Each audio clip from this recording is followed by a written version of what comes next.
Permisi Kang, selamat sore. Sore. Oke, jadi kami di sini itu menghadirkan satu orang untuk membahas eh, tentang apa saja sih yang ada di sebuah organisasi gitu. Sebelumnya boleh perkenalkan diri nggak dengan siapa dan dari divisi apa gitu? Kayak ke kanan ya. Jadi kenalkan, nama aku Trinanda Imam Karandi, bisa dipanggil Nanda, dari Himsika, khususnya di Ketua Divisi Kominfo. Oke, kira-kira kalau misalkan sebagai ketua divisi Kominfo itu tugas-tugasnya ngapain aja sih Kang? Kalau tugas ya, yang paling pertama dan utama tuh monitoring dari anak-anaknya, monitoring semua yang ada di divisi Kominfo, dan juga kan ada proker ya. Nah, proker tuh kalau di Kominfo ada 4. Nah, semuanya masih dalam tahap masih berjalan lah, belum ada yang selesai. Jadi keempat proker itu harus dipantau secara berkala gitu. Oke, kalau ngomongin proker divisi, kira-kira kita kan udah berjalan cukup lama ya untuk kepengurusannya. Itu kira-kira gimana? Apakah progres-progresan dari proker-proker tersebut apakah berjalan dengan baik atau ada something gitu? Kalau untuk itu sih so far masih on track ya. Mungkin kalau miss itu pasti ada ya, namanya dalam sebuah organisasi nggak mungkin nggak ada permasalahan gitu. Ada aja, tapi missnya itu masih dalam tahap bisa dihandle lah gitu. Oke. Oke, kalau boleh tahu nih, proker apa aja sih yang ada di divisi Kominfo ini? Oke, di divisi Kominfo itu yang pertama ada CP, Company Profile, jadi itu untuk memperkenalkan di tim Sika itu sendiri. Yang kedua ada medsos, media sosialnya ada banyak, ada Instagram, ada TikTok, ada YouTube, ada LinkedIn. Dan yang ketiga itu ada website tim Sika. Dan yang terakhir itu ada jejak Himsika. Kalau boleh tahu nih, dari tadi kan udah sebutin komponen profile. Kalau boleh tahu itu udah selesai atau masih on progress? Kalau company profile itu kan ada dua agenda ya, ada yang buat feeds Instagram sama yang YouTube. Nah, yang feeds Instagram itu udah diupload, dan yang YouTube ini tuh masih dalam tahap proses pengeditan gitu, tapi udah menuju tahap finalisasi dan mungkin sebentar lagi akan diupload. Apa kendala yang sering akan alami ketika menjalankan program broker itu? Oke, kalau kendala ya, karena kebetulan saya bukan yang terlibat langsung, tetapi yang memantau itu. Yang saya lihat sih, pertama miskomunikasi, karena di CP itu kan di awal dan emang semuanya itu masih apa ya, abu-abu lah rata-rata buat pemahaman broker, jadinya harus banyak dipelajari dan ada miskomunikasi. Itu sih yang paling sering terlihat. Oke, kalau misalkan kalau contoh nyatanya tuh boleh diceritain nggak kasusnya tuh kayak gimana? Contohnya aja itu mungkin dari segi persiapan. Nah, misalnya dari rapat itu diceritakan bahwa kita buat syuting video sama pakai tripod nih. Nah, tapi ternyata pas di hari hanya tripodnya nggak ada. Nah, itu apa ya? Ya miskomunikasi yang ada lah gitu di program kerja, khususnya di CP kemarin. Oke, terus kalau misalkan Akang kan sebagai monitoring gitu ya. Nah, kalau melihat kejadian kayak gitu tuh kira-kira peran Akang sebagai orang yang memonitoring tuh apa tuh Kang? Kalau peran sih lebih ke arah mengingatkan jangan sampai itu terjadi lagi, karena misalnya tadi kan lumayan krusial lah, harusnya pakai ternyata enggak. Kalau memang masih ada waktu itu masih bisa diusahain diambil lah, kalau misalnya emang udah bener-bener masih ada waktu. Tapi kalau emang udah nggak ada waktu, ya udah berjalan pakai apanya aja, apa yang ada, baru dievaluasi agar kedepannya itu nggak terjadi lagi. Oke, jadi daripada hal itu terjadi, Akang lebih gimana caranya mengantisipasi gitu Iya, ya. betul. Oke, terus kalau misalkan ada pertanyaan lain nggak? Ya tadi disebutin proker itu ada komponen profile, Ya. terus apa tadi jejak Himsika, Medsos sama website ya. Oke. Kalau boleh tahu yang sedang dikerjakan dalam waktu dekat ini apa sih? Kalau yang di waktu ini banyak sih, karena dari medsos sendiri dan website itu berjalan 1 tahun kepengurusan ya. Jadi nggak ada jedanya. Yang lagi berjalan banget ya di medsos, lagi sering-sering edit, terus di website juga lagi mengupdate apa yang belum terupdate gitu lah, kayak atau juga kan dari Kepaknya sendiri ada inovasi ya, nah itu lagi mengembangkan inovasinya. Terus dari CP juga itu lagi tahap tadi mengedit videonya. Oke, kalau boleh tahu, kalau di proker ini semua anggota ikut ngerjain proker kah atau sebagian aja? Oh, kalau itu kita ada kepanitiaannya, jadi beberapa aja yang ikut di proker tersebut. Berarti nggak semua bang? Iya, Mas. Oke, kalau mau nanya nih, kalau misalnya kira-kira di divisi yang Akang pegang itu Kominfo, itu kira-kira ada nggak sih miskomunikasi antar para anggotanya gitu? Kalau buat itu ada sih ya, karena balik lagi tadi kita belajar dari kesalahan juga kan. Miskomunikasi itu pasti ada. Jadi ya kalau dari peran dari saya sendiri ya, bagaimana caranya agar itu tidak terjadi lagi buat kedepannya gitu. Oke, Kalau menurut Akang, mengapa miskomunikasi itu terjadi? Eh, dari pengalaman saya, Ya. miskomunikasi itu terjadi karena misalnya kita dapat informasi nih, kita nggak langsung ngasih tahu gitu. Jadi ditunggu-tunggu dan ditunda-tunda, pada akhirnya numpuk dan pas pelaksanaannya malah kacau gitu, karena hal yang sederhana tadi nggak langsung dikasih tahu. oke. Kalau misalkan kira-kira ini kita udah ngomongin apa yang ada di divisi Akang nih. Nah, karena Himsika itu kan cakupannya luas ya, proker-prokernya. Nah, kira-kira kalau misalkan ada di proker yang besar tuh, nah itu tuh peran Akang apakah masih sama monitoring apa gimana tuh?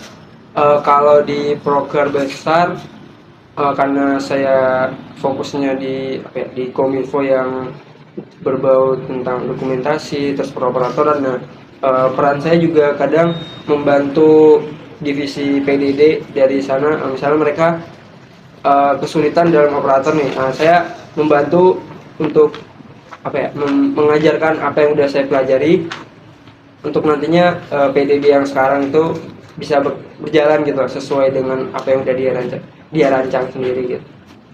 Oke, kalau misalkan ada suatu kendala atau evaluasi itu kira-kira gimana ya peran Akang dalam menyikapi hal itu? Misalnya udah ada evaluasi dari anggota-anggota Akang nih, kira-kira Akang membantu tuh cuma kayak menyarankan kayak buat ngajarin atau ikut turut membantu buat ngajarin? Kalau evaluasi sendiri ya, itu dibalikin ke anggotanya lagi ya. Misalnya dia yang dapat evaluasi nih, dia kita make sure dulu dia udah paham belum apa yang udah dia dapat evaluasinya nih. Nah, kalau dari dianya sendiri itu masih nantinya mengulangi hal yang sama lagi, nah itu baru peran dari saya bakal turun ikut ngebantu ataupun meluruskan lagi agar dia nggak mengulangi evaluasinya itu lagi. Oke, kira-kira dalam Himsika itu sendiri tuh ada rapat apa aja sih Kang kalau boleh tahu? Kalau rapat ya, jadi di rapat Himsika itu, kalau di Himsikanya ada, pertama itu ada rapat kerja. Jadi itu ngebahas, biasanya ini tuh sebelumnya itu rapat kerja itu dilaksanakan sekurang-kurangnya dalam 1 triwulan itu sekali. Nah, biasanya itu ngebahas progres, kendala, dan planning dari proker tersebut. Terus yang kedua itu ada rapat evaluasi triwulan. Nah, jadi rapat evaluasi triwulan itu dilaksanakan 3 bulan, dalam 3 bulan sekali dalam 1 tahun itu. Nah, jadi evaluasinya itu fokusnya itu untuk ke seluruh divisi sih. Jadi evaluasi yang ada di divisi, bukan divisi aja tapi di SCBPH juga itu dievaluasi agar di bulan-bulan selanjutnya itu nggak terulang lagi. Oke, kalau ngomong-ngomong evaluasi nih, misalkan ada antar divisi, misalkan dari divisi Kominfo tuh ngevaluasi divisi lain tuh Kang. Nah, ternyata divisi lainnya tuh kayak nggak terima, sehingga menyebabkan entah itu miskomunikasi atau menjadi hubungannya itu kurang erat lah gitu. Nah, kira-kira tuh Akang tuh perannya akan menjembatannya atau gimana tuh Kang? Kalau hal itu ya pastinya sebagai para ketua divisi ya itu bakal apa ya, ikut nggak ikut membantu supaya itu tuh nggak terjadi gitu. Jadi misalnya tadi divisi Kominfo ngevaluasi divisi B gitu, nah ternyata divisi B-nya kan selek apa marah lah, nggak terima. Peran dari ketua divisinya itu fokusnya emang tetap di divisi sendiri, tapi ketua divisi juga bakal menghubungi ketua divisi yang lain, cari tahu lagi nih kenapa ini bisa terjadi, dan ya ketua divisi yang B tadi itu bakal melurusin juga di divisinya sendiri biar apa ya, jadi saling berkaitan lah gitu, ketua divisinya saling ngebantu juga antar ketua divisi, jadi bukan dari divisinya aja tapi dari ketua divisinya juga berperan gitu. Oke, kalau masalah kayak gitu tuh biasanya cuma kepala divisinya apa bakal dari ketua himpunannya bakal turun tangan tuh buat menyikapi hal itu? Kalau menyikapi hal itu ya lihat lagi skala masalahnya sih. Kalau masalahnya emang masih dalam cakupan divisinya aja dan bisa dihandle antar divisi ya bakal dikerjain secara divisi dulu. Tapi kalau emang udah lumayan kompleks masalahnya, mungkin ketua himpunan juga bakal turun tangan gitu supaya hal itu nggak terjadi lagi. Oke, kalau boleh tahu tuh kira-kira masalah kayak gitu tuh udah pernah terjadi nggak sepengurusannya Akang menjadi anggota dari organisasi Musika? Kalau sampai merusak hubungan itu nggak ada sih, tapi kalau emang mengevaluasi antar divisi itu udah pasti ada, karena ya kita belajar dari evaluasi gitu. Oke, biasanya kalau ada evaluasi begitu di Akangnya itu pernah sampai ada konflik atau cuma ya udah gitu, itu cuma evaluasi doang? Kalau nyampe konflik sih nggak ada ya. Berarti baik-baik aja ya. Kayak tadi apa bahas rapat kerja yang kalau boleh ceritain lagi nih, rapat selanjutnya apa dalam waktu dekat ini ada apa? Dalam waktu dekat ini biasanya mah rapat-rapat yang ada di proker sih, bisa kayak ada rapat rapat perdana, terus juga ada rapat progres, dan juga ada rapat evaluasi lagi, tapi ini yang di prokernya gitu. Kalau boleh diceritain nih rapat di divisi itu boleh diceritain nggak? Kalau rapat divisi yang mana, yang di himsika apa yang di proker? Yang di proker. Kalau yang di proker itu tuh rapat dapat divisi. Rapat perdana Rapat dulu. perdana dulu. Perdana. Nah, nih. Jadi di proker itu ada 3 rapat perdana, rapat progres, sama rapat evaluasi. Kalau rapat perdana itu tuh yang nyampein hanya keplak, dan keplak itu tuh menyampaikan kepada anggotanya selama program itu ngapain aja sih, tugas-tugasnya, disampaikan juga timelinenya, tema acaranya, isinya keseluruhan acaranya disampaikan oleh keplak. Terus selanjutnya ada rapat progres. Jadi rapat progresnya itu disampaikan sama setiap divisi yang ada di proker tersebut untuk agar semua divisi tahu apa aja progres yang udah dilaksanain dari divisi-divisi yang ada di prokernya. Terus selanjutnya ada rapat evaluasi. Jadi itu ya biasanya terjadi di akhir atau setelah acara. Ini untuk evaluasi kedepannya agar tidak terulang, entah itu di proker yang ada ataupun di kepengurusan selanjutnya. Oke, kalau boleh tahu rapat yang di divisi ini, yang divisi proker udah dijalin apa aja ya? Oh banyak sih, udah ya rata-rata udah dijalani semua. Kalau udah jalan semua. Kalau misalkan nih Kang, kan udah banyak ngejalanin proker nih ya anggota-anggotanya. Nah kira-kira tuh ada nggak sih pengurus yang kerja dalam proker itu kayak nggak maksimal gitu Kang?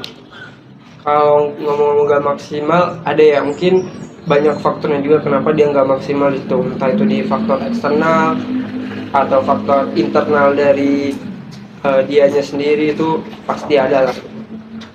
Oke, kalau kayak gitu kira-kira apakah biasanya itu orang itu bakal butuh bantuan nggak sih dari orang lain atau enggak tuh kalau orangnya kayak gitu tuh? Nah kalau butuh bantuan sebagai ketua divisi harus ini sih melek ya istilahnya. Peka ya? Iya, peka juga di ngelihat misalnya di anaknya di PDD tiba-tiba dia ngilang gitu. Nah itu sebagai ketua divisi harus apa ya, punya peka tadi, rasa peka dan ngelihat baru ditanya itu kenapa tiba-tiba di proker ini.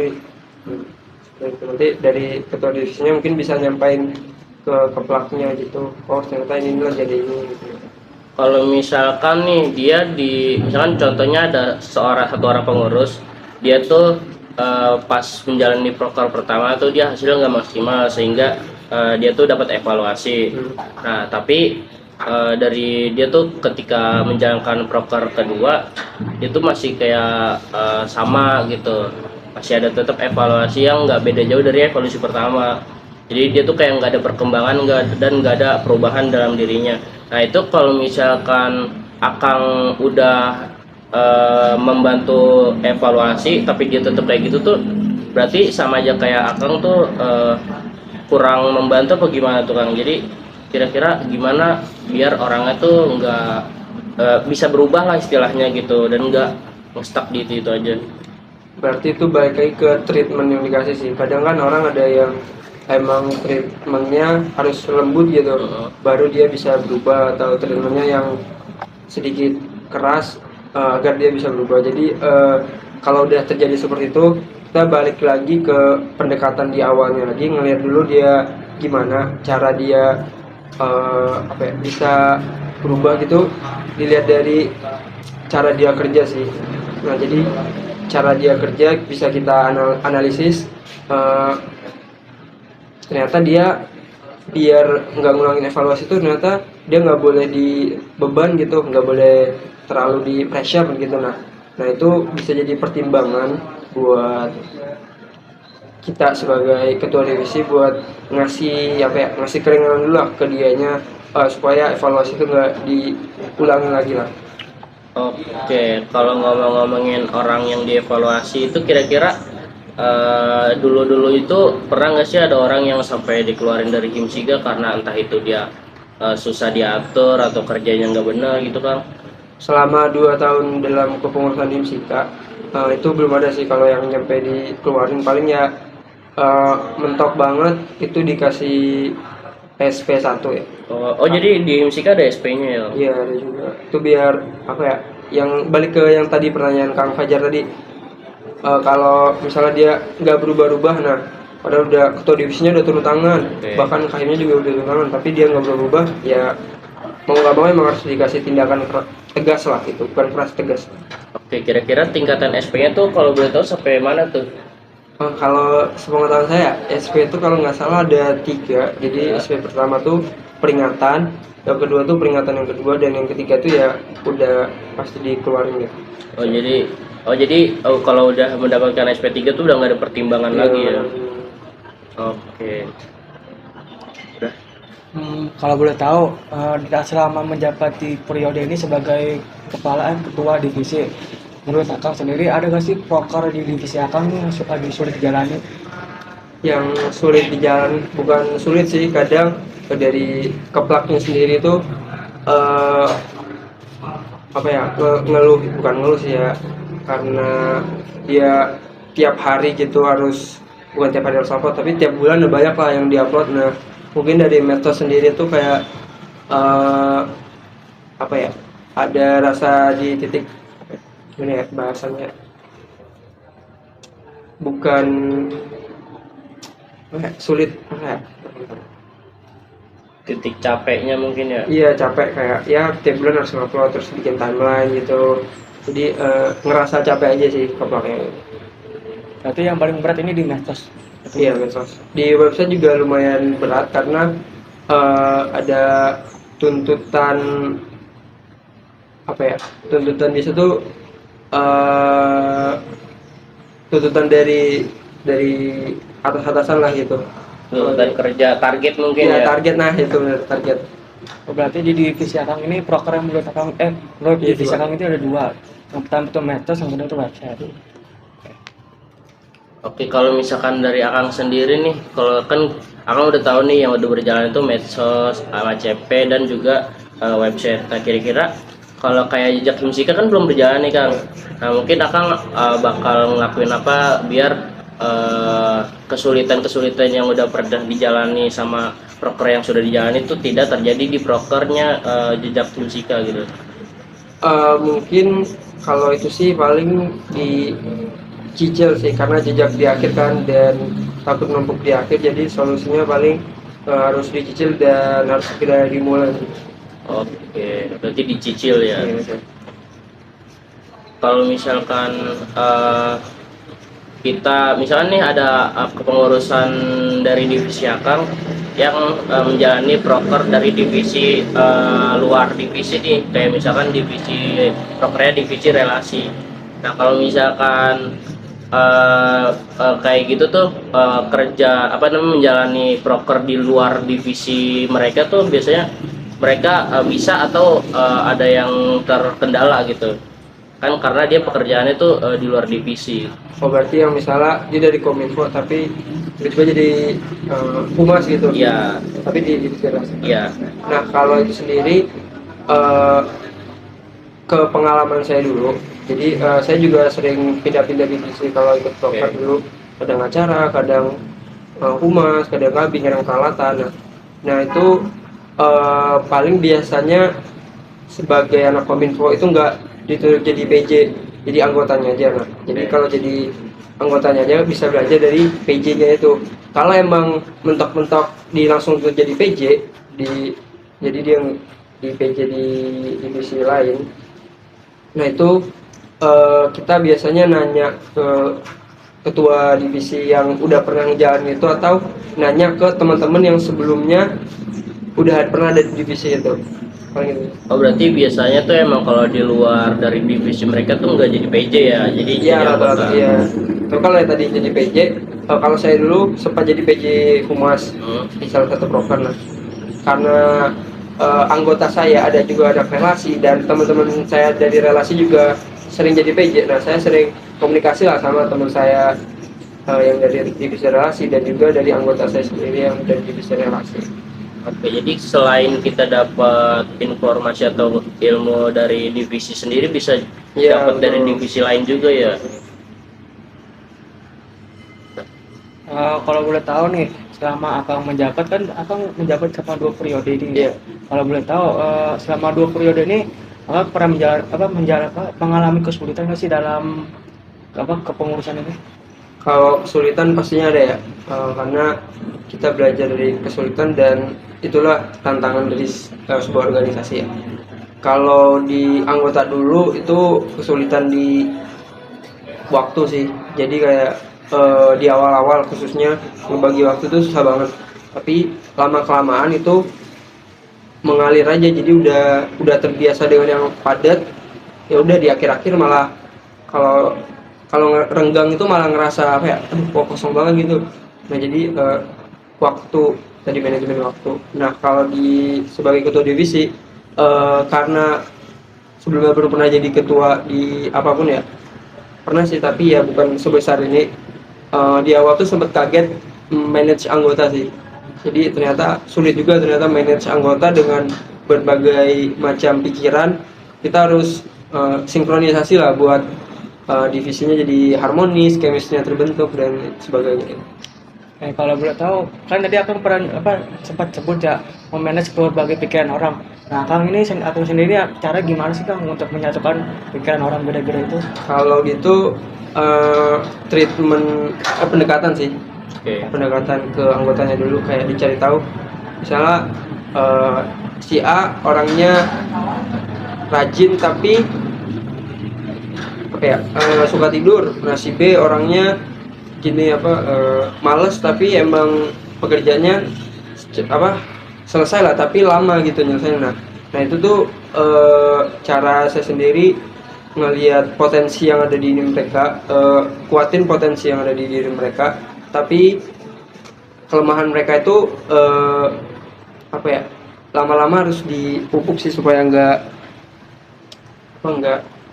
bisa berubah lah dan bisa menyatu ke anggota yang lainnya. Takutnya karena tadi si B malas, terus si A ini orangnya rajin kan, si A si B malah musuhan gitu. Nah jadi sebagai ketua divisi ya harus bisa Saling menutup. iya saling menutupi dan ngebantu lah dari permasalahannya si B tadi. Kalau misalkan tadi ngomongin pendekatan, kan orang-orang pasti beda-beda ya Kang ya cara pendekatannya. Nah kira-kira tuh Akang itu butuh waktu berapa lama sih sampai benar-benar bisa tahu sifat-sifat dari anggota divisi Akang? Kalau berapa lama ya? Dari kemarin tuh paling di bulan pertama itu masih sulit ya ngetahuin semuanya. Terus di bulan kedua itu udah sedikit paham lah. Oh ternyata karakternya ini seperti ini, tapi itu masih luarannya aja. Nah, Oke. mungkin di bulan dua pertengahan mau ke tiga, nah itu udah lumayan paham. Oh ternyata si A orangnya gini, si B ternyata orangnya gini, dan berarti tadi range-nya di sekitar 2,5 bulanan.